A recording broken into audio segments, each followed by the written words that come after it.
자, 우리 그 지난주에 신동엽 시를 봤었어요. 여기 지난주에 껍데기는 가라라는 시가 똑같은 신동엽 시인의 시고요.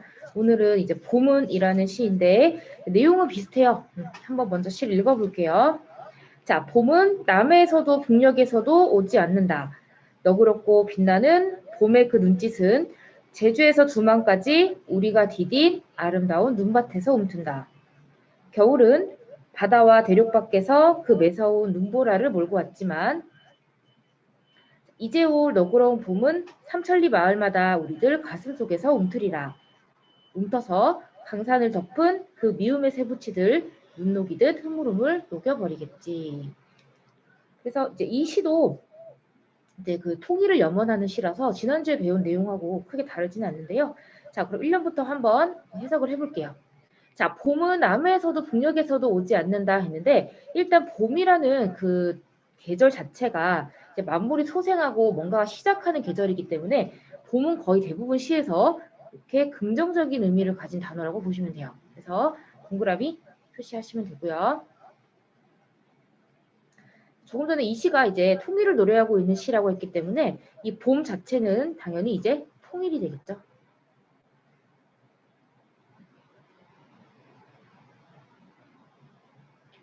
자, 근데 그 봄이 남해에서도 북녘에서도 오지 않는다라고 했어요. 그러면 일단 남해와 북녘은 봄이 오는 곳이 아니기 때문에 여기는 세모를 할 수가 있겠죠.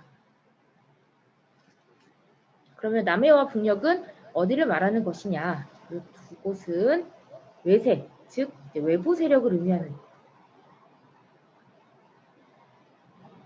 이런 단어라고 보시면 돼요. 자, 그 말은 봄은 외부 세력에 의해서, 즉 통일은 외부 세력에 의해서 만들어지는 게 아니라 어떻게 우리 스스로 우리 그 남과 북이 주체가 되어서 이룩해야 한다라는 우리 민족이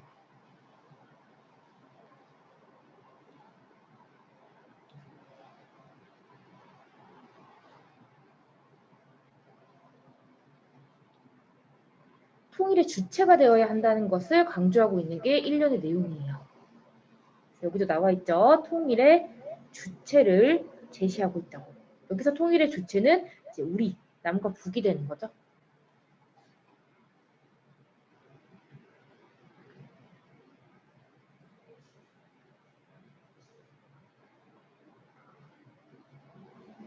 자, 이연의 자, 너그럽고 빛나는 봄의 그 눈짓은 제주에서 두만까지 우리가 디딘 아름다운 눈밭에서 움튼다 했는데 자, 우리 지난주에 여기 표현 배웠었죠. 제주에서 두만까지라는 이 표현. 제주는 여기 남쪽에 있고 두만은 북쪽에 있으니까 제주에서 두만까지는 우리 국토 전체를 의미하고 제주랑 두만은 부분이죠. 그리고 남과 북은 전체이기 때문에 부분을 통해서 전체를 나타내는 방법이 지난주에 대유법이라고 했었어요.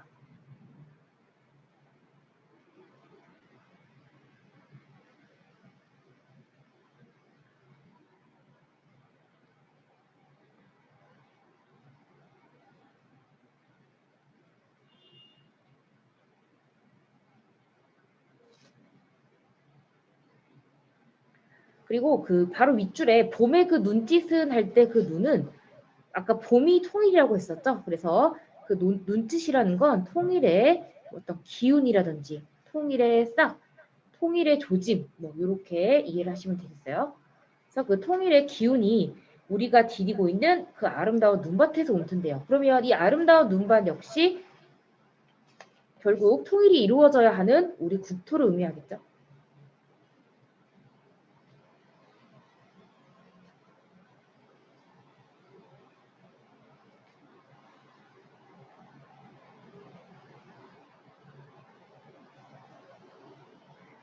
그래서 여기 2연에 보시면 자주적 통일의 기반, 스스로 이제 아까 1년에서 스스로 우리가 통일을 이루어야 한다고 했고 그 통일이 이루어지는 곳이 어디다? 바로 우리 국토다라는 것이 2연의 내용이었어요.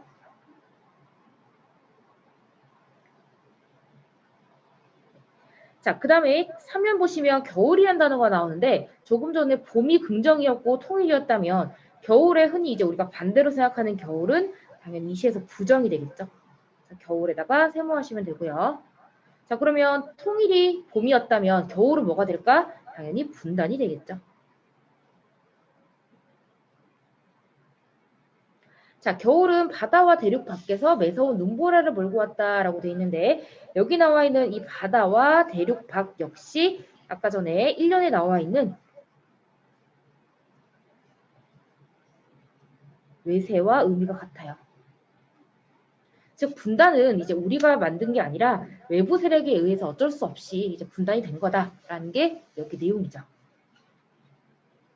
자, 그리고 매서운 눈보라를 몰고 왔다 했는데 즉 겨울은 이렇게 보시면 자, 눈보라는 당연히 겨울이 부정이니까 눈보라도 부정일 거예요. 근데 겨울이 분단이기 때문에 눈보라는 우리가 분단을 통해서 겪게 되는 시련이나 고통을 의미하겠죠.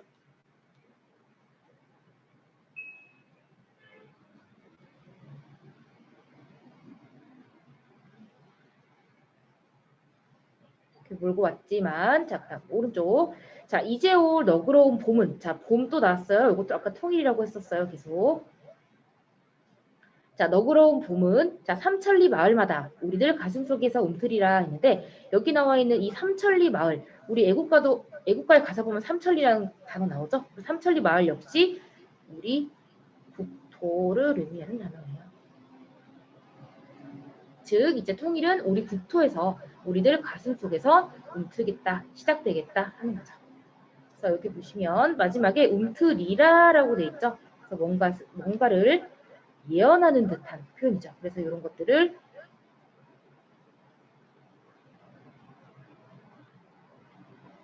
예언적 진단이라고 쓰시면 되겠어요.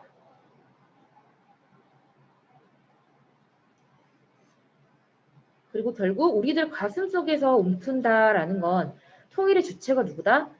우리 민족이다.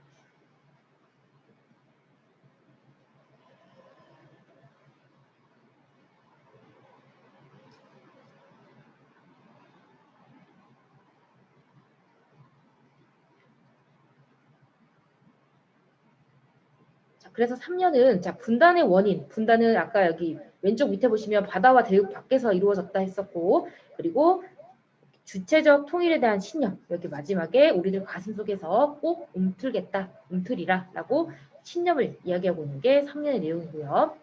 자, 마지막 4연 보시면 자, 그 통일의 어떤 기운이 움터서 자, 강산을 덮어했는데 이 강산 역시 우리 국토를 의미하는 단어예요.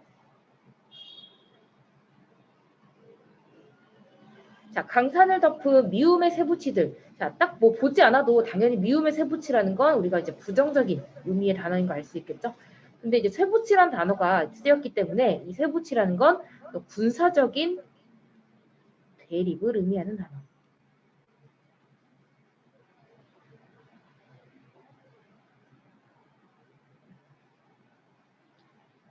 그래서 그 미움의 세부치들을 봄이 이제 눈 녹이듯 흐물흐물 녹여버리겠지라고 이제 역시 마지막에도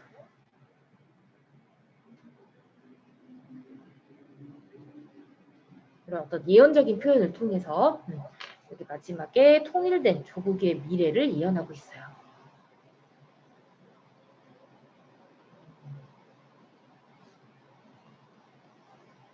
자, 그 다음에 하나만 더 필기를 하면요. 우리 그 왼쪽에 시 1년하고 2년을 보시면 1년의 마지막이 오지 않는다라는 말로 끝났고 2년도 마지막에 보시면 움튼다라는 말로 끝나요. 자, 이 두 개를 묶어서 자, 우리 그 3년하고 4년은 지금 예언적 진단으로 끝났지만 1년하고 2년에서는 뭘 하지 않는다라는 건 이런 걸 우리가 단정적 어조라고 불러. 즉 이제 통일이 올 것이다, 통일이 될 것이다라는 걸 확신에 차서 이야기를 하죠.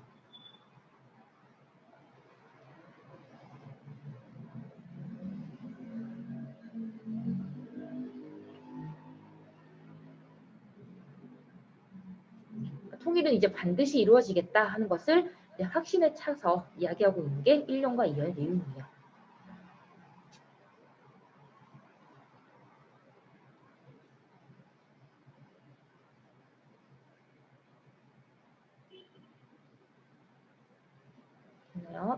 자, 그러면 거기 오른쪽에 지문 내용 확인 1, 2, 3번 있어요. 요거 같이 한번 풀어볼게요. 자, 1번에 자, 시는 무엇과 무엇의 대립적인 구도로 시상을 전개한다 했는데 가장 여기서 이제 대립적인 의미를 가지는 단어가 봄과 겨울이죠. 봄은 통일, 겨울은 분단이기 때문에 가장 큰 대립적인 이제 의미의 시어들이라고 볼 수 있고요. 이연의 삼천리 마을은 의미하는 것이 우리 국토였죠. 그리고 남해와 북녘은 이제 외부 세력, 줄여서 이제 외세라고 쓰면 되고. 자, 3번 화자는 그 분단된 조국이 반드시 무엇 될 거다?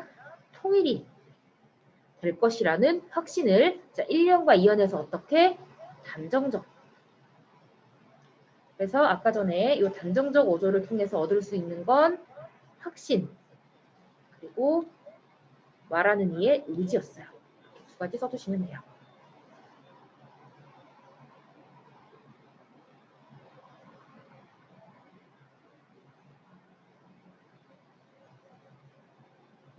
자, 그럼 밑에 작품 한눈에 보기 정리해 볼게요.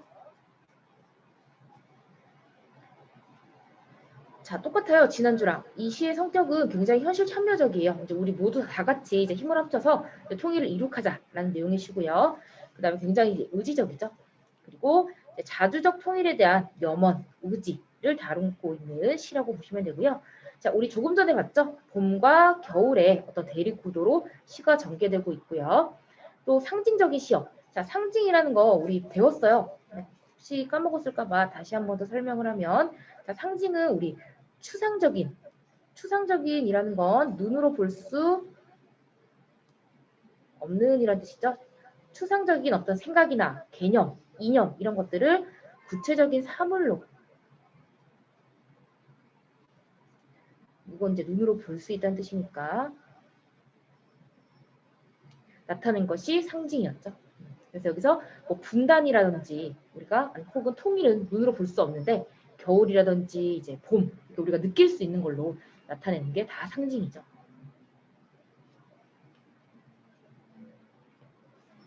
그리고 아까 3면에서 이렇게 단정적 어조를 사용해서 의지와 확신을 표현하고 있다고 정리했고요.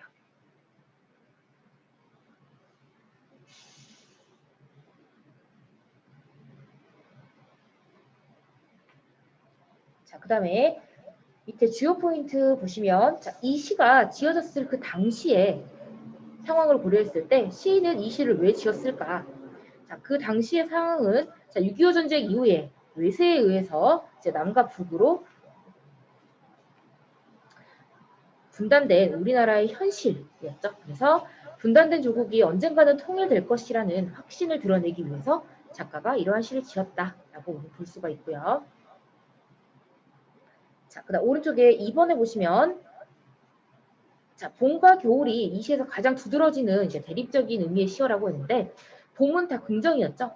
제주에서 두만까지 뭐 아름다운 논밭에서 움트는 삼천리 마을마다 우리 가슴에 미움의 세부치를 녹이는 즉 여기서는 이제 봄은 통일을 의미하는 단어였고 반대로 이제 겨울은 바다와 대륙 밖에서 눈보라를 몰고 오는 분단의 상황이었죠. 서로 이렇게 대조되고 있다, 대립되고 있다라고 보시면 됩니다. 그래서 이 시는 아까도 얘기했지만 이렇게 상징적인 의미들이 아주 두드러지는 시였어요. 우리가 이런 것들 뭐 제주에서 두만까지 아름다운 논밭, 삼천리 마을 강산 이런 건 전부 우리가 눈으로 볼 수 없는 것들이잖아. 근데 전부 이렇게 구체적인 사물로 나타낸 거. 이게 상징이에요. 얘기를 하시면 되겠죠. 자, 그러면 23쪽에 7문제 있어요. 지금 바로 풀어볼게요. 자, 문제들이 다 크게 어렵지 않은 것 같아요. 다 맞춰볼게요. 그러면 1번부터 확인해 볼게. 자, 1번에 이 시에 대한 설명으로 알맞은 것은 있네요. 자, 시간의 흐름에 따라 시상을 전개했다. 이 시에는 시간의 흐름은 나타나지 않고요. 또 색채 대비도 나타나지 않죠.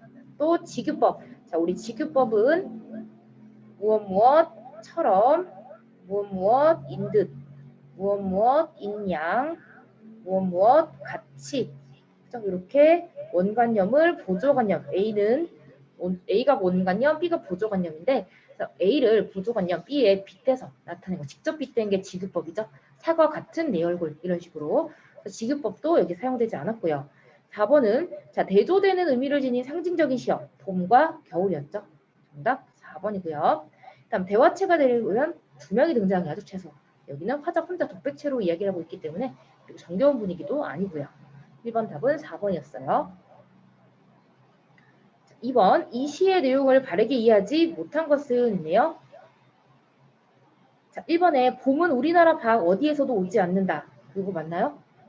이거는 우리가 스스로 이루어야 하는 거니까 맞고요. 그다음 봄은 너그럽고 빛나는 모습으로 우리나라 안에서 움튼다. 이게 이연의 내용이었죠. 그 다음에 3번에 겨울은 매서운 눈보라를 몰고 우리나라 밖에서 왔다. 그게 3년의 내용이었죠. 외세에 의해서 분단이 됐다 하는 거. 그 다음에 봄은 삼천리 마을마다 우리 가슴속에서 움튼다. 그 3년 오른쪽 내용에 나와 있었고요. 정답은 5번이에요. 봄은 강산을 덮은 눈들을 녹이는 게 아니라 미움의 쇠붙이들을 녹이는 거죠. 그래서 정답이 5번이었어요. 자, 그 다음에 3번. 이 시의 화자에 대한 설명이에요. 알맞은 것 고르시오 했네요. 자, 봄이 되어 날씨가 풀리기를 기다린다. 아니고요. 자신의 행동 자책 아니죠. 후회하는 거. 다음 3번에 단정적인 태도로 미래를 확신한다. 즉 통일은 언젠가 꼭 될 것이라는 확신에 차 있기 때문에 정답은 3번이 되겠죠. 자, 4번도 어렵지 않았어요. 대조적인 의미로 사용된 시어는 봄과 겨울이었죠. 분단과 통일이기 때문에. 5번.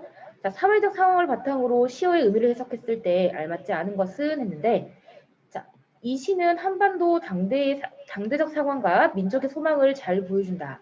그런 점에서 이 시에서 말하는 봄과 겨울은 단순히 자연의 계절만을 의미하지는 않는다. 그렇다면 쇠붙이라는 시어도 한반도를 뒤덮고 있는 무기와 관련된 어떤 부정적인 의미로 해석할 수 있다라고 되어 있네요. 그러니까 단순히 이제 시의 그 시어 단어만 가지고 보지 말고 사전적 의미로만 보지 말고 이 그 사회적 상황을 바탕으로 시를 해석하라라는 게 보기의 내용이었어요. 자, 그랬을 때 1번에 봄은 통일의 시대를 의미한다. 맞고요. 여기 당대 상황과 민족의 소망을 바탕으로 해석했을 때 그럼 당연히 겨울은 분단과 분단의 현실 맞겠죠. 그 다음에 자, 그 겨울에서 출발한 매서운 눈보라는 아무래도 부정적인 확률이 높잖아. 그런데 통일의 기운이라고 했기 때문에 정답은 3번이 되겠죠. 아까 매서운 눈보라는 그 분단으로 인한 시련과 고통, 고난이라고 했었어요. 그래서 3번이 틀렸죠. 나머지는 다 읽어보면 맞는 답이고요. 자, 시어의 상징적 의미가 다른 것. 보통 이제 이러면 나머지 하나는 긍정이고 나머지는 부정. 혹은 반대로 나머지는 부정이고 하나만 긍정. 이런 경우가 많죠. 정답은 5번이죠. 강산만 이제 우리 국토고 나머지는 전부 외세들이죠. 외세. 자, 7번. 시인이 이 시를 창작한 의도를 파악했을 때 빈칸에 들어갈 알맞은 말을 열자대외로 쓰시오. 돼 있네요. 자, 이 시는 6.25 전쟁 이후 남과 북이 분단된 1968년에 쓰였어. 자, 화자는 겨울이 가면 봄이 오듯이 분단된 우리나라에도 봄이 오기를 기다리는구나. 자, 맞아. 시인은 이 시를 통해 우리 민족이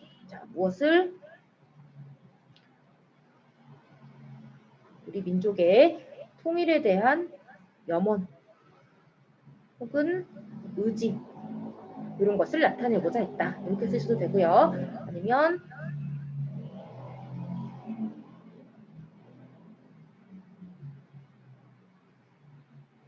신념과 희망이라고 쓰셔도 되고요. 이렇게.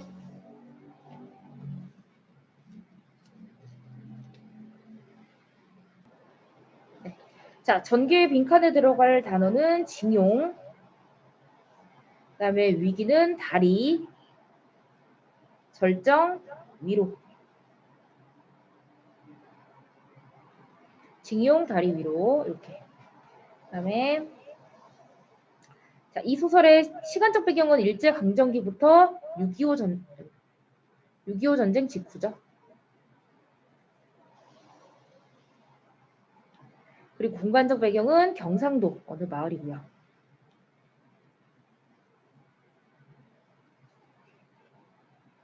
그리고 이 소설의 시점은 전지적 작가 시점 3인칭.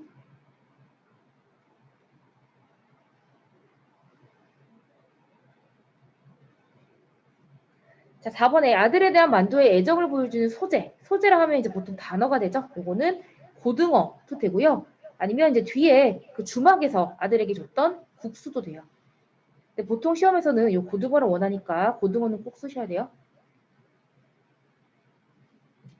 그 다음에 이제 시간이 현재, 과거, 현재로 흘러가죠. 이것은 역순행적. 역순행적의 다른 말은 이제 입체적 구성. 네.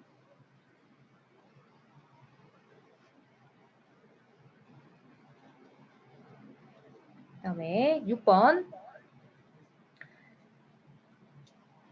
자, 다음 설명에 해당하는 장소. 진술을 마중 나갔고 과거에 끌려갔던 사람들과 모여서 그리고 과거를 회상하는 장소는 정거장 대합실이죠.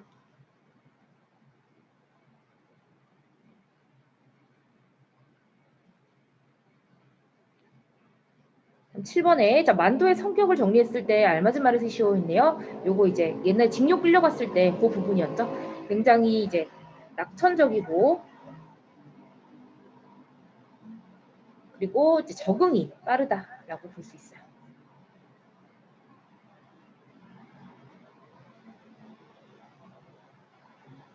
자, 8번에 갈등 해소의 계기가 된 장소를 쓰시오 했는데 이때 갈등이라는 건 이제 아무래도 만도의 내적 갈등 혹은 이제 아들을 이렇게 만들 수밖에 없는 이 어떤 현실에 대한 갈등이 되겠죠. 그 갈등이 풀린 곳이 어디예요? 주막집에서 술을 마시고 나서죠.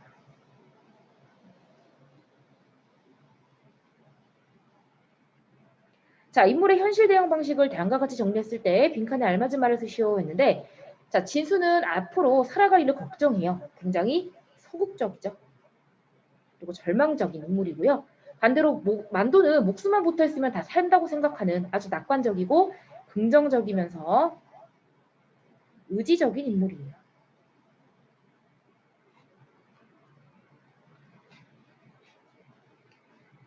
자, 한 장 넘겨서 10번에 자, 만도 부자가 극복해야 할 위기이자 우리 민족의 순환을 상징하는 건 외나무 다리.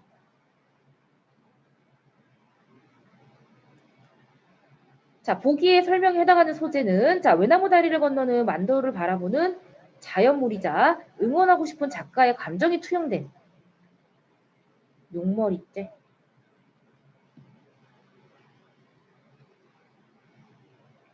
마지막 이 소설의 이제 주제 민족적 순환의 극복 의지 그리고 가족애 애라는 건 사랑이죠. 가족의 어떤 사랑을 통해서 역경을 극복하겠다 하는 것이 이 소설의 작가가 하고 싶은 이야기예요.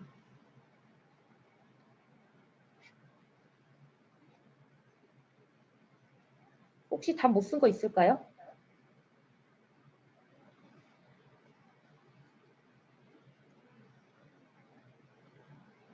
다 썼나요?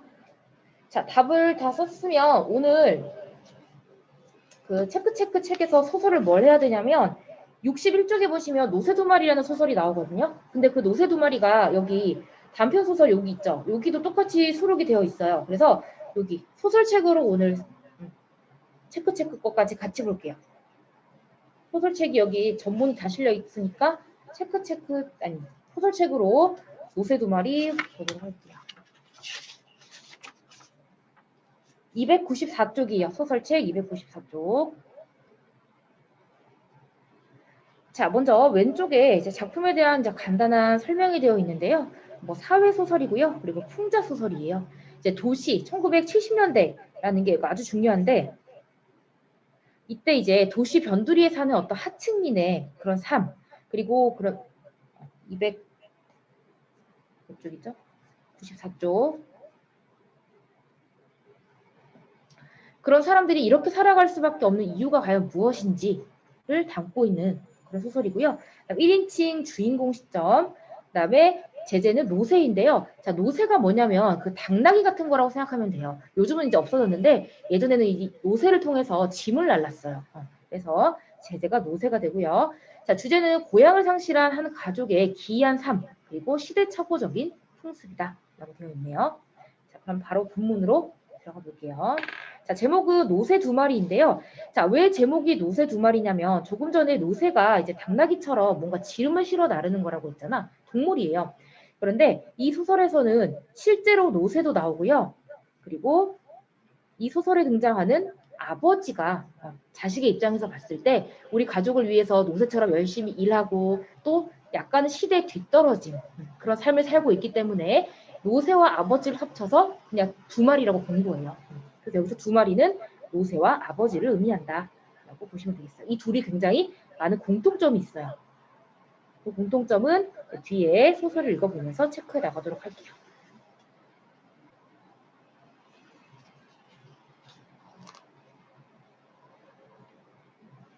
이제 1970년대에 도시화 산업화가 이루어지는 과정에서 그 도시화에 적응하지 못한 도시 빈민층에 관한 그런 이야기라고 보시면 되겠어요. 자, 그 골목은 몹시도 가팔랐다. 아버지는 그 골목에 들어서기만 하면 미리 저만치 앞에서부터 마차를 3개 몰아가지고는 그 힘으로 하여 단숨에 올라가곤 했다. 자, 지금부터 이제 시대적 배경 알려주는 말들에 전부 이제 표시를 해볼 텐데 첫 번째는 여기 나와 있는 마차예요.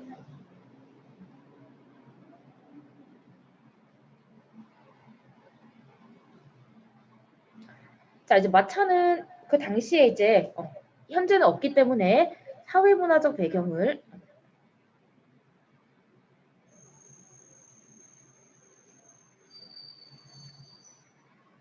알려주는 이제 단어라고 볼 수 있죠.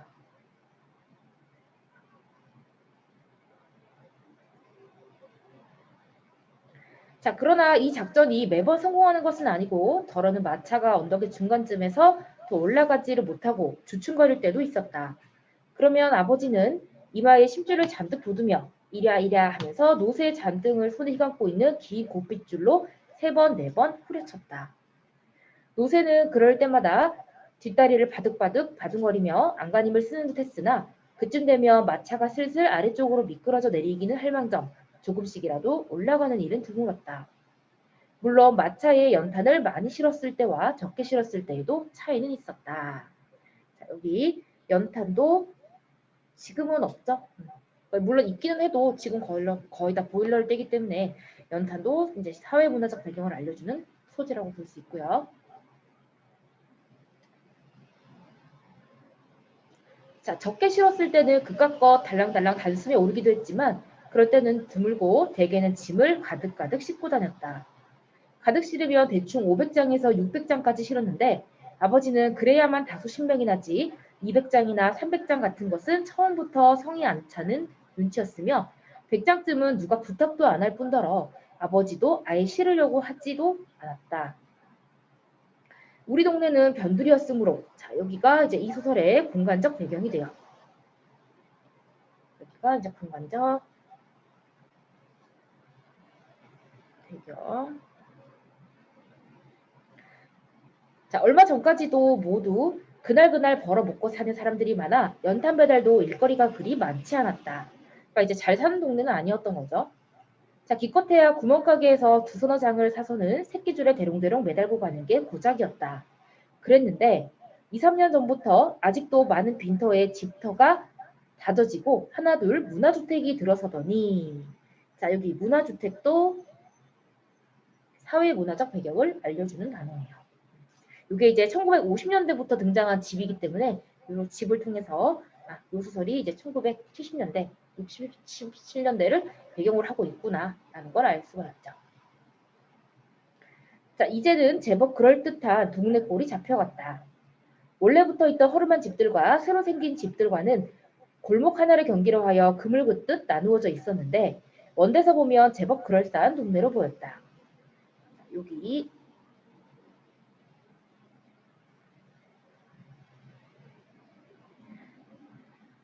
자, 지금 이제 골목 하나를 경계로 그 그물 긋듯 나눠져 있다라는 표현에서 어떤 산업 하나 도시화로 인해서 지금 이제 구동네와 새 동네가 이제 단절된 그런 상황이에요.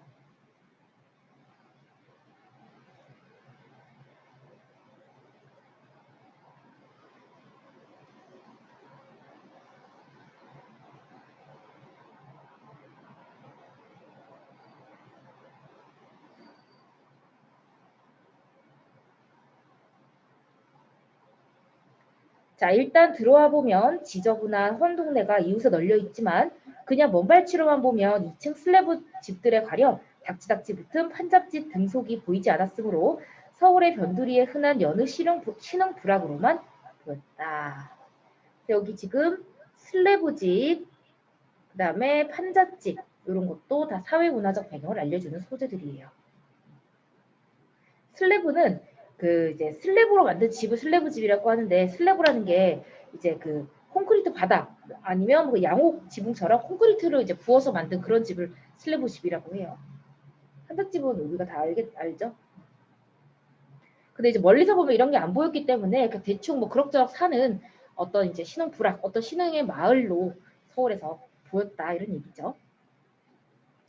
자, 동네가 이렇게 바뀌어지자 그것을 가장 좋아하는 사람 중에 하나가 아버지였다. 아까 말한 대로 그 전에는 동네 사람들이 연탄을 두서너 장, 많아야 2, 30장씩만 사가는 터여서 아버지의 일거리가 적고 따라서 이곳에서 2, 3km나 떨어진 딴 동네까지 배달을 가야 했는데 동네에 새집이 많이 들어서면서부터는 그렇게 먼 걸음을 하지 않아도 되었기 때문이었다. 그런 집에서 연탄을 한번 들여놓았다 하며 몇 달씩 되니까 자주 주문을 하지 않아서 아버지의 일감이 이 동네에서 끝나는 것만은 아니고 여전히 타 동네까지 노새의 마차를 몰긴 했지만 그 전보다는 자주 먼 곳까지 가지 않아도 된 것만은 사실이었다. 자, 새 동네. 우리는 우리가 그 전부터 살던 동네를 구동네, 문화주택들이 차지하고 들어선 동네를 새 동네라 불렀다. 자, 우리는 새 동네가 생기면서 좋아한 것은 비단 아버지만은 아니었다. 그 동네에 두 곳 있던 구멍가게 주인들도 은근히 무언가를 기대하는 눈치였다. 그전까지는 가게 물건들이 뽀얗게 먼지를 쓰고 있었고 두옵짜리 소주병만 육실하게 많았는데 그 병들 사이에 차츰 한탄이 미인단이 하는 음료수병들이며 퍼머스트 아이스크림도 섞이고 일단 첫 번째 이제 생긴 변화가 뭐다? 여기 보시면 한탄이 미린단이 하는 음료수병들이며 퍼머스트 아이스크림도 섞였다 하는 게 첫 번째 이제 변화가 되겠죠. 1. 새 동네가 생기면서 생긴 변화죠. 그리고 할머니 주름살처럼 주름이 쩍쩍가 말라 비틀어진 사과 사이에 귤 상자도 끼게 되었다. 귤 상자가 끼었다 하는 것도 두 번째 변화.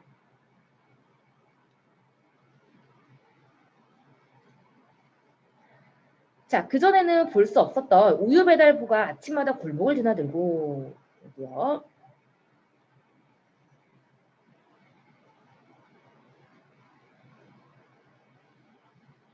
그리고 자, 갖가지 신문 배달부가 조석은 아침 저녁이에요. 조석으로 골목 안을 누비고 다녔다. 이게 이제 네 번째 변화죠.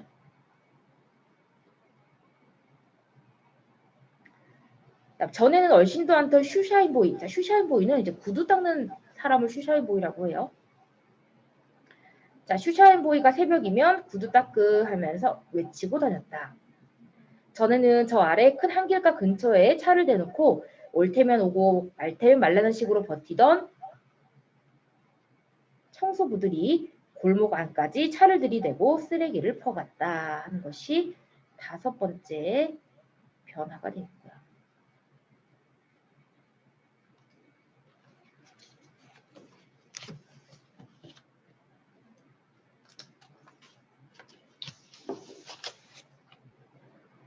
자, 그러나 동네의 모습이 이처럼 달라지기는 했어도 구동네와 새동네 사람들이 서로 어울리는 법이 없었다. 너는 너 나는 나 하는 식으로 새동네 사람들은 문을 꼭꼭 걸어 잠그고 누가 다가오는 것을 거절하고 있었다. 다만 그들이 들어옴으로 해서 구동네 사람들의 사는 모습이 조금 달라지기는 했는데 아무도 그걸 입에 올리지 않았다. 아버지도 배달 일이 늘어나서 속으로는 새동네가 생긴 것을 은근히 싫어하지는 않는 눈치였지만 식구들 앞에서조차 맞대놓고 그런 내색을 하지는 않았다. 그런 가운데서도 우리 노새는 온 동네 사람들의 눈길을 모으고 짤랑짤랑 이 골목 저 골목을 헤집고 다녔다. 아니 그것은 새동네 쪽에서 더욱 그랬다. 원래에 우리 동네에서야 아무도 거들떠 보지 않았다. 자기들은 아이들의 식누런 똥이 든 요강 따위를 예스럽게 수채구멍 같은 데 버리면서도 어쩌다 우리 노새가 짐을 부리는 골목 한쪽에서 오줌을 찍 갈기면 왜 하필이면 여기서 싸? 아이고 저 질 있네. 말을 부리려면 웃음통이라도 갖고 다닐 일이지. 이게 뭐야? 동네가 뭐 공동변소인가? 어쩌고 하면서 아낙네들은 코를 찡풀어 노새 앞에다 팽개쳤다. 자, 여기 일단 공동변소라는 이 단어도 지금은 동네 이런 거 없잖아. 다 각자 화장실이 집 안에 있죠. 근데 이제 예전에는 공동변소, 똑같이 이제 공통으로 쓰는 화장실이 이제 밖에 있었으니까 시대적, 사회적 배경 알려주는 그런 단어가 되고요. 자, 말과 노새 구별도 잘 못하는 주제에 아무 데서나 가르침을 태태뱉는 주제에 우리 노새를 보고 눈을 찢어지게 흘렸다. 그러나 새동네에서는 단연 달랐다. 여관에서 말을 잘 않는 아주머니들도 우리 노새를 보면 입가에 미소를 머금었다. 개 중에는 아이 귀여워 오랜만에 보는 노새인데 하기도 하고 어머 지금도 노새가 있었네 하기도 하고 아니 이게 노새 아니에요? 아주 이쁘게 생겼네 하기도 하고 어머 이게 망아지는 아니고 네? 노새라고요?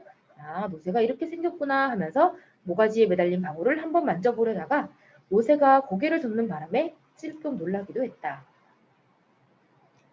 비단 연탄 배달을 간 집에서만이 아니라 이 근처에 길을 가던 사람들도 우리 노새를 힐끗 쳐다볼 순간 분명히 다소 놀라는 기색으로 다시 한번 거들떠보곤 했다.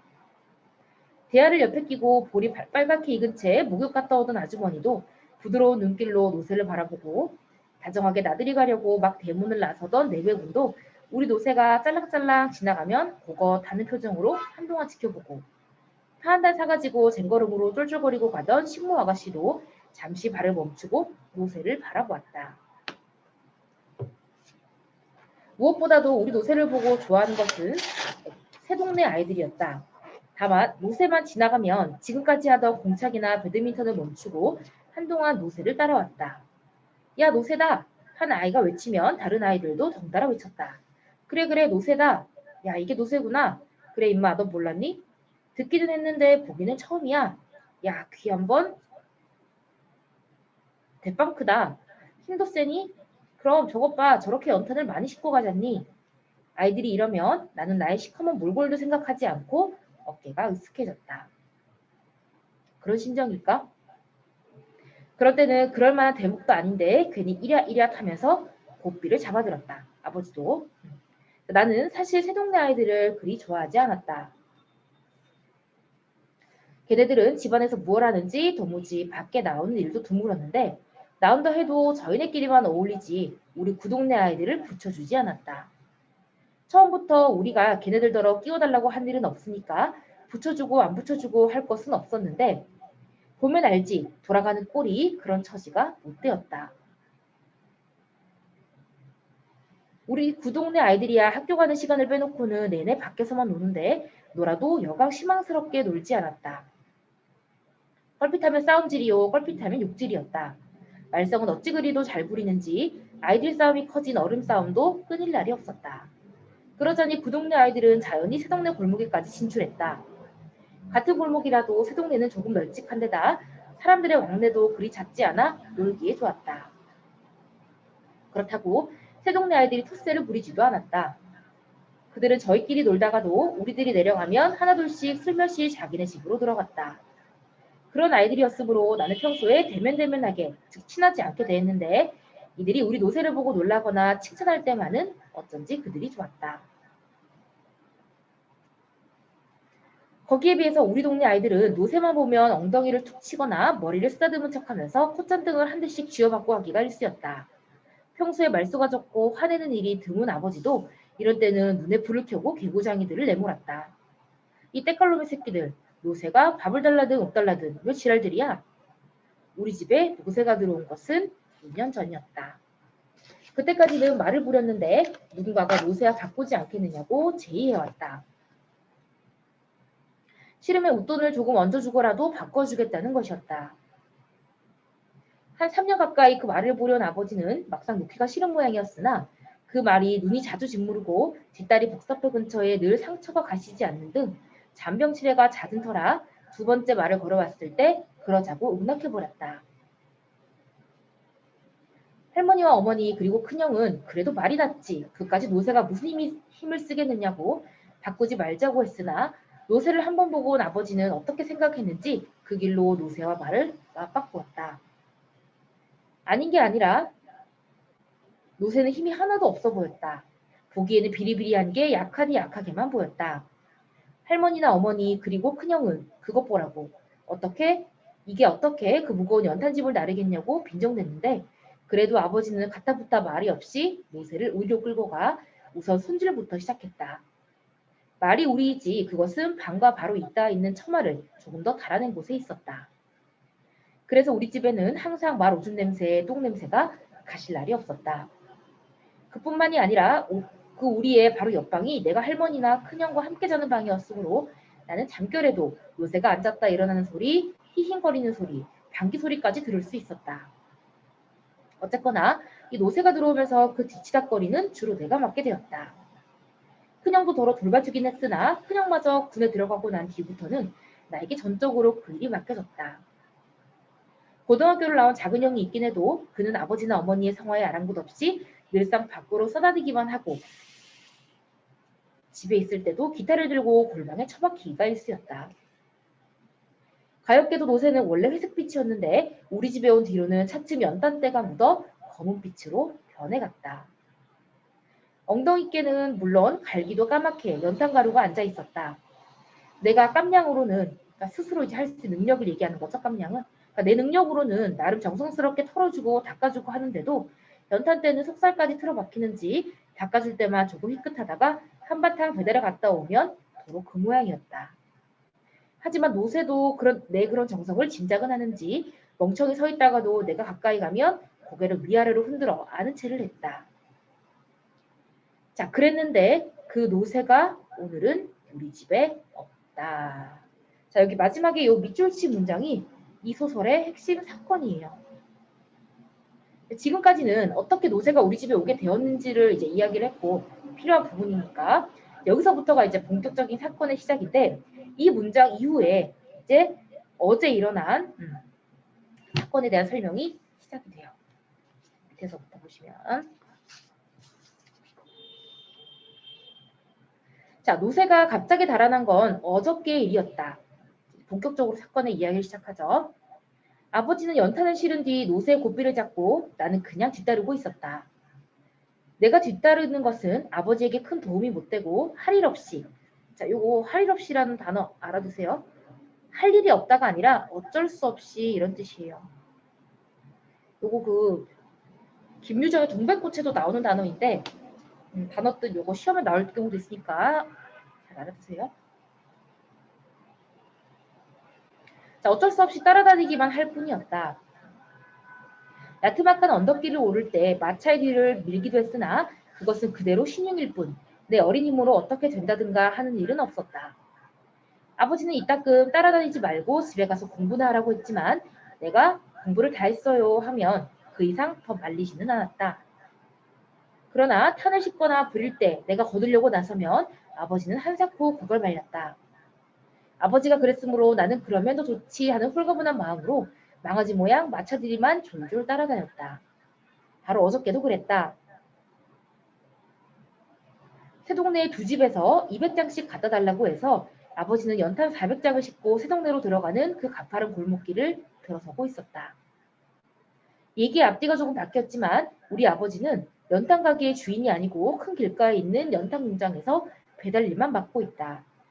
그러므로 연탄 공장의 배달 주임이 어느 동네 어느 집에 몇 장을 날라다 주라고 하면 그만한 양의 탄을 실어다 주고 거기 따르는 구전, 돈이야. 돈만 받으면 그만이었다.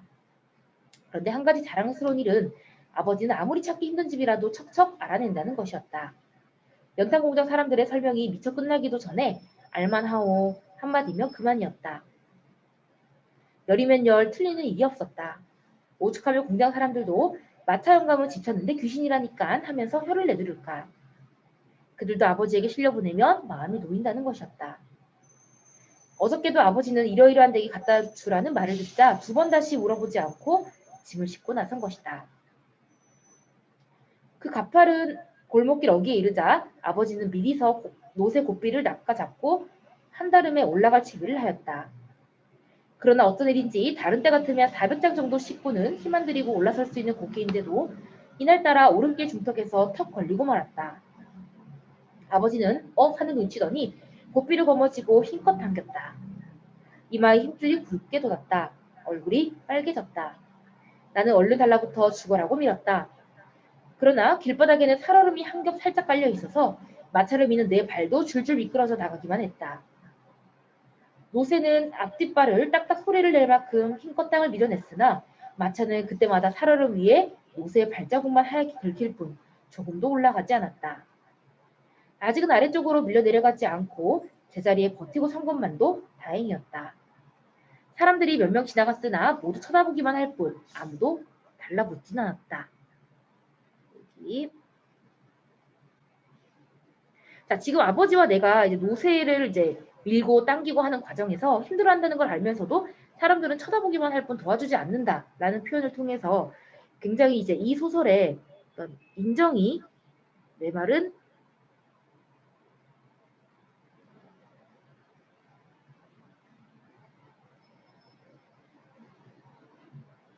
도시 사람들의 모습을 알 수 있죠.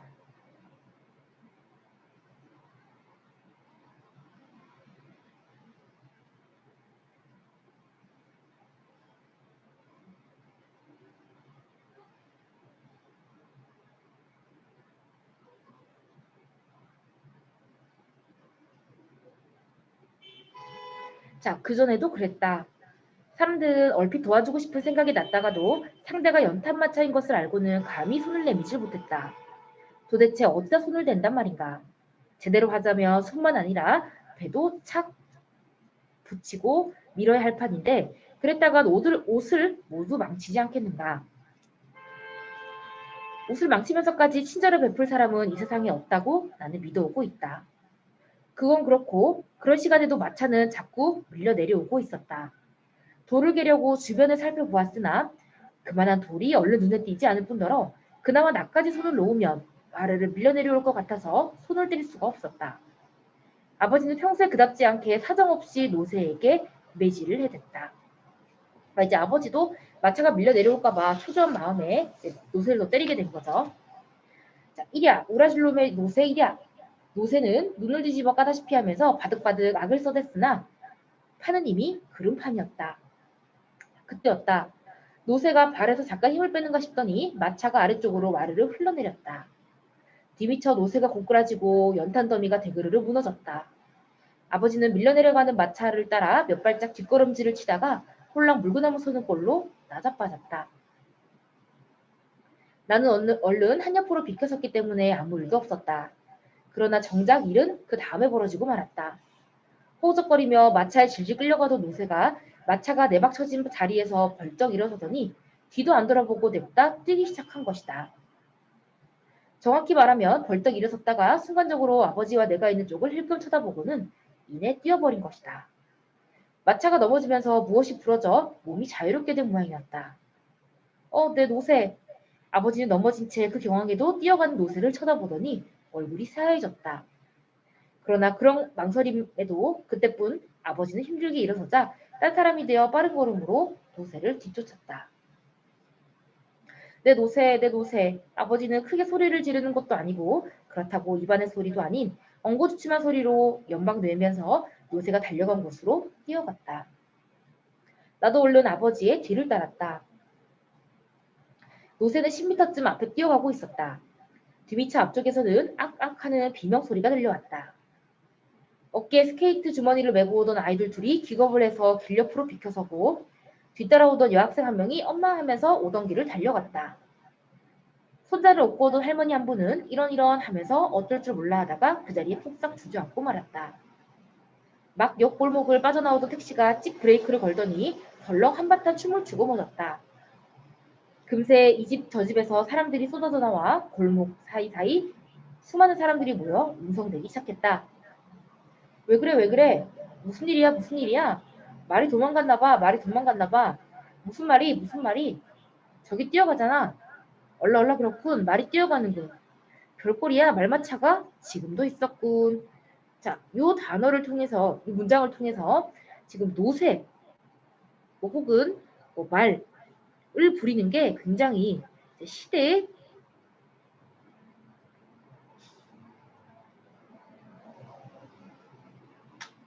뒤떨어지는 일이라는 걸 알 수 있죠. 지금도 있네라는 이런 문장.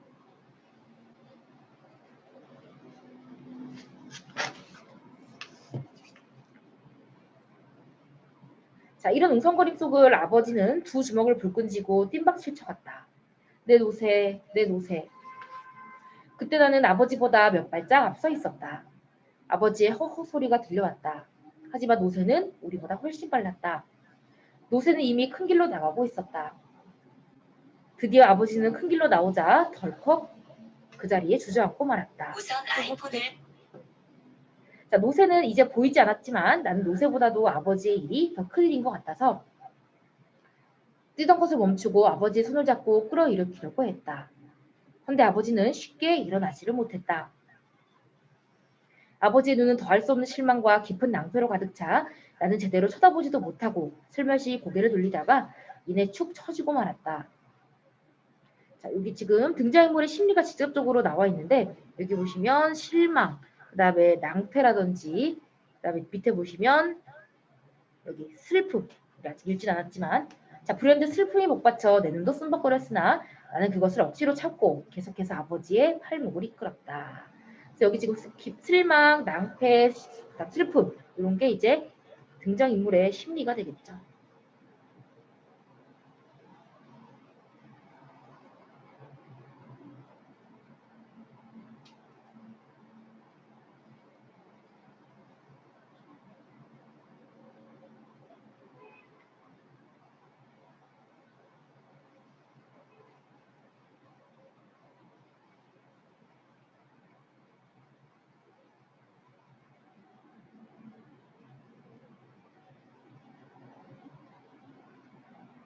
자, 아버지, 여기서 이렇게 앉아 계시면 어떡해요? 노새를 찾아야죠. 지나가는 사람들이 우리 부자의 이런 모습을 구경거리나 되는 듯이 잠깐 쳐다보았다. 그러니까 이제 자기 일이 아니면 이때 현대인들은 관심조차 갖지 않는 그런 모습이지. 그래, 아버지는 힘없이 일어났으나 나는 어디를 어떻게 가야 할지 그저 막막하기만 했다. 아버지도 그런 눈치인 듯 나를 한번 더 넋이 쳐다보다가 아무 말 없이 앞장을 서기 시작했다. 두 사람 중 아무도 내박처진 마차며 연탄 이야기를 꺼내지 않았다. 그 뒤처리도 큰일일 테니 말이다. 터덜터덜 걸어서 내거리까지 온 우리는 정작 그때부터 막막함을 느꼈다. 동서남북 어느 쪽으로 가야 할 것인가. 아버지, 이렇게 하면 어때요? 둘이 같이 다닐 게 아니라 따로따로 헤어져서 찾아보도록 해요. 내가 이쪽 길로 갈 테니까 아버지는 저쪽 길로 가세요. 네? 아버지는 아무 말 없이 나와 반대 방향으로 걸어갔다. 아버지와 헤어진 나는 사뭇 뛰었다. 사람들은 거리에 가득 넘쳐 있었다. 크고 작은 자동차는 뿡빵거리면서 싱싱 달려가고 달려오고 하였다. 5층 건물, 3층 건물이 질비한 거리는 언제나처럼 분주했다. 아무도 나를 붙잡고 왜 뛰느냐고 노새를 찾아 나선 길이냐고 묻지 않았다. 아무도 내가 찾는 노새가 방금 저쪽으로 뛰어갔다고 걱정 말라고 일러주진 않았다. 나는 이 사람에게 툭 부딪히고 저 사람에게 탁 부딪히면서 사뭇 뛰었다. 그러나 뛰면서도 둘레둘레 사방을 쳐다보는 것을 잊지 않았다. 벌써 거리는 조금씩 어두워지고 있었다. 시간이 계속해서 흘러가죠. 자, 이미 아비마에 헤드라이트를 켠 자동차도 있었다. 나는 그런 자동차들이 막 뛰어다니는 노새로 보였다. 파랑 노새, 빨강 노새, 까만 노새들이 마구 뛰어다니는 것이 아닌가. 이거 다 차죠? 차 색깔에 따라서 이제 이야기를 한 거고. 자, 바람같이 달리는 놈, 슬슬 가는 놈, 엉금엉금 기는 놈, 갑자기 멈추는 놈, 막 가다가 휙 돌아서는 놈. 그것은 가지가지였다. 그런데 그 중에 우리 노새는 없었다. 두 귀가 쫑긋하고 눈이 멀뚱멀뚱 크고 코가 예쁘고 알맞게 살이 찐 엉덩이에 까맣게 연탄가루가 묻어 반질반질하고 우리 사촌 이모 머리채처럼 꼬리를 길게 늘었더니 우리 노새는 안 보였다. 여기 마지막에 이 부분은 노새의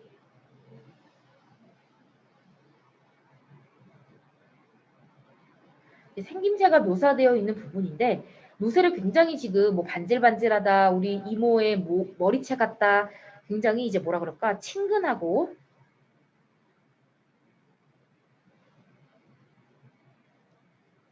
사랑스럽게 표현하고 있는 걸로 봤을 때 이제 나는 노새에 관한 애정이 아주 많다고 볼 수 있죠.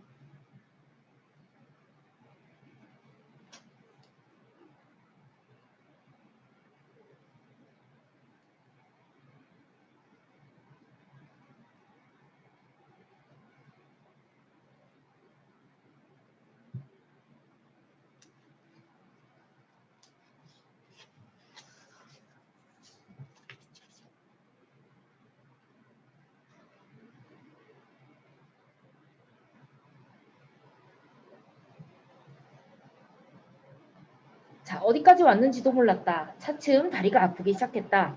배도 고프기 시작했다. 그러고 보면 나는 오늘 점심도 살찐 채였다. 아이들하고 한참 놀다가 집에서 점심을 몇 술 뜨는 둥 마는 둥 하다가 아버지의 일이 궁금하여 연탄 공장에 갔었는데 그때 마침 아버지가 짐을 싣고 나오는 것이었다. 그러나 나는 걸음을 멈출 수가 없었다. 노새를 찾아야 한다. 노새를 찾아야 한다는 마음이 내 걸음에 앞서 몇 번 고꾸라지기도 하였다. 더러는 어떤 신사의 아저씨의 옆구리에 넘어지듯 부닥치기도 하였는데 그러면 그 아저씨는 이 녀석아 어쩌고 하면서 못마땅하게 쳐다보고 더러는 어떤 아주머니의 치마꼬리를 밟기도 하였는데 그러면 그 아주머니는 얘가 왜 이래? 눈을 어디다 두고 다녀? 하면서 호통을 치기도 하였다. 그럴 때마다 나는 미안해요. 우리 노새를 찾느라 그래요. 하고 내까렸으나 그것이 입 밖으로 말이 되어 나오지는 않았다. 입안이 메말라서 도무지 말을 하고 싶지도 않았다. 언뜻 내가 왜 이렇게 쏘다니고 있을까? 노새는 어디로 간 건지도 모르고 왜 이렇게 방황해야만 하는가 하는 생각이 없지도 않았으나 그런 마음에 앞서 내 눈은 부산하게 거리의 구석구석을 살피고 있었다. 그러고 보면 나는 그동안 우리 노새와 깊이 정이 들어 있는지도 몰랐다. 자다가도 바로 옆 마구간에서 노새가 투레질하는 소리, 발을 들었다 놓았다 하는 소리를 들으면 왠지 마음이 놓였고 길에서 놀다가도 저만치서 아버지에게 끌려오는 노새가 보이면 후딱 달려가 그 시커먼 엉덩이를 한번 두들겨 주기도 했다. 그러면 저도 날 알아보는지 그 큰 눈을 한번 크게 치떴다가 내리곤 했다. 아이들은 그런 나를 더욱 놀려댔다. 그리고 나더러는 까마귀 새끼라고 말이다. 자, 여기 요 까마귀 새끼라는 게 뭐죠?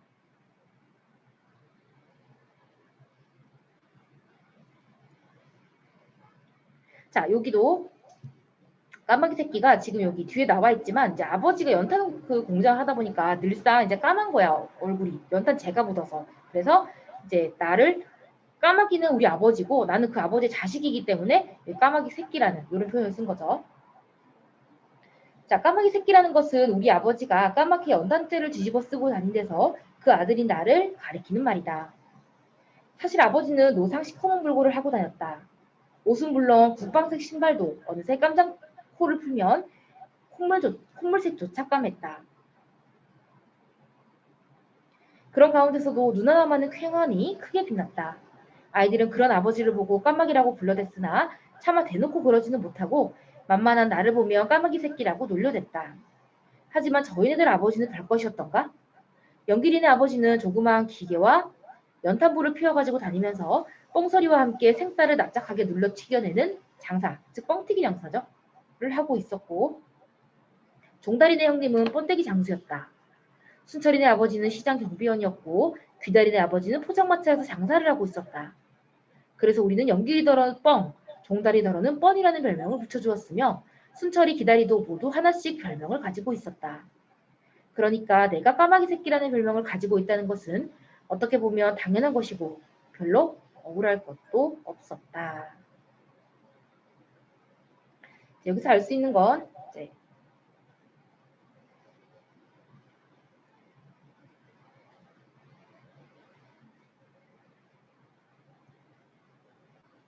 가난한 그 구동네 사람들의 어떤 생업 이런 걸 알 수가 있죠. 뭐 번데기 장수, 그다음 뻥튀기 장수, 그죠? 시장 경비원 이런 것들을 통해서 자, 내가 집에 돌아온 것은 밤 10시도 넘어서였으나 아버지는 그때까지도 돌아오지 않고 있었다. 할머니와 어머니는 동네 사람들의 귀띔으로 미리 사건을 알고 있었던지 내가 들어서자 얼른 뛰어나오며 허겁지겁 물었다. 찾았니? 아버지는 어떻게 되셨어? 내가 혼자 들어오는 걸 보며 찾지 못한 것을 번연히 알면서도 어머니는 다그쳐 물어댔다. 어머니는 나에게 밥 줄 생각도 하지 않고 한숨만 내리시고 올려쉬곤 하였다. 아버지가 돌아온 것은 통행금지 시간이 거의 되어서였다. 여기 통행금지도 지금은 없죠.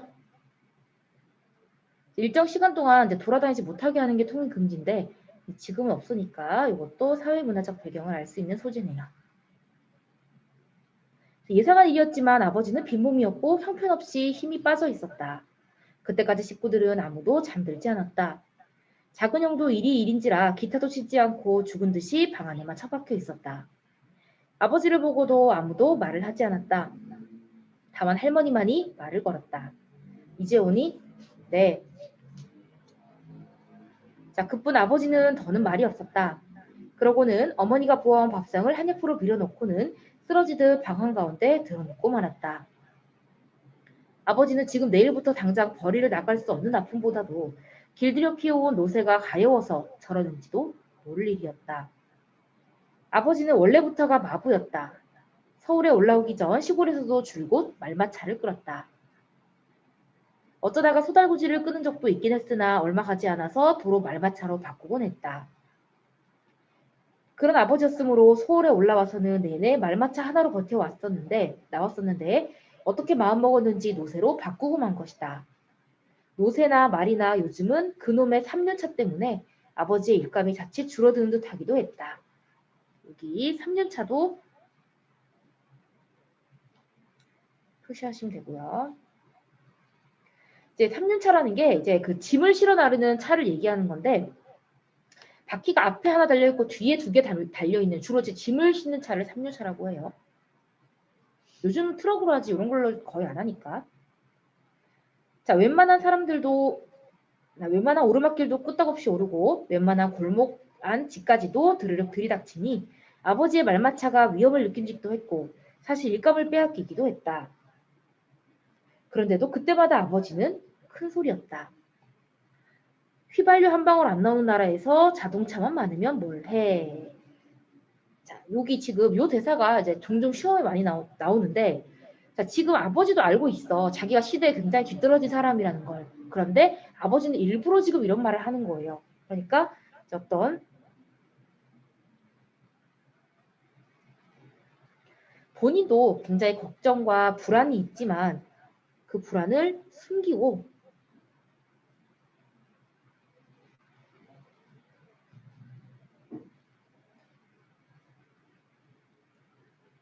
이제 마부일에 대한 어떤 자부심을 드러내는 그런 표현인데 사실 아버지도 알고는 있죠. 뒤에 여기 나와 있죠. 사실 그 말은 자부심이라기보다는 오기 같은 거예요. 남들이 하지 말라 그러면 더 하고 싶은 거니까 아버지도 이제 너 지금 사회에 뒤처졌어 이런 말을 계속하니까 아버지는 오기로 지금 이런 말마차를 부리는 거야. 마치 애국자처럼 말을 하는 것이었으나 나는 아버지의 그 말 뒤에 숨은 오기 같은 것을 느낄 수 있었다. 너무 고단해서였을까? 이날 밤 나는 앞뒤를 가릴 수 없을 만큼 깊이 잠에 빠졌던 것 같다.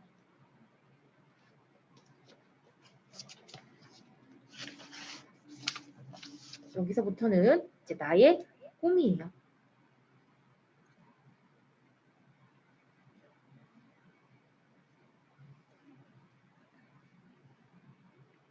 자, 골목에서 뛰쳐나온 노새는 큰 길로 나오자 잠시 망설이다가 곧 길복판으로 뛰어들어갔다.